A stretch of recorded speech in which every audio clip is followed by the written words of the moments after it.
তোমার বিজয়ের জন্য রোজা রেখেছি। কেমন? অনেক মানে তো যাই হোক, এটা হলো ভালোবাসা। আমি বলছি আমার কিছুই দেওয়া নেই। 17 বছরে যেটুকু ছিল পুরোপুরি নিঃস্ব হওয়ার পরও বেগম খালেদা জিয়ার কারণে এখনো লড়াই আমরা আছি, লড়াই আমরা থাকবো যত দিন বেঁচে আছি। কেমন? এখন নিজেদের মনোযোগ দিয়ে দলের কাজ করা শুরু করতে হবে।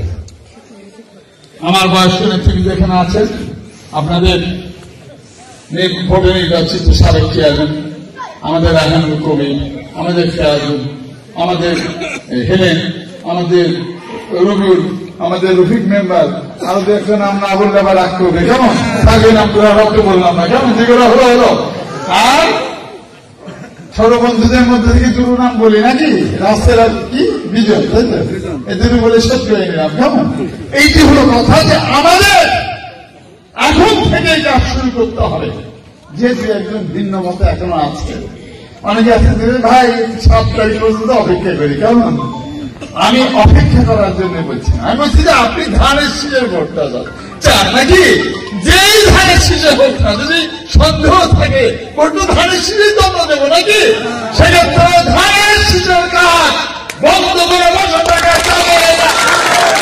এই পরামর্শ যারা দেয় তারা বিভ্রান্ত করে এবং ধানের শীষের ক্ষতি করতে চায়। সেই জন্য বলি, এই মুহূর্ত থেকে নিজের পরিবার, নিজের প্রতিবেশী, নিজের ভাই বন্ধু সকলকে ধানের শীষে ভোট দেওয়ার জন্য উদ্বুদ্ধ করতে হবে।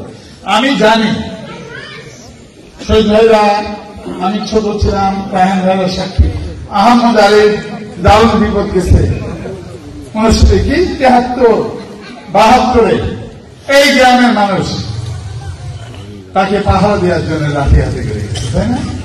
আমি একজন মানুষের কাছে আশরাফ মেম্বার সাহেব, হ্যাঁ, আরো কিছু নাম বলা যায়, হ্যাঁ, আরো বলা যায়, বেশ নাম যারা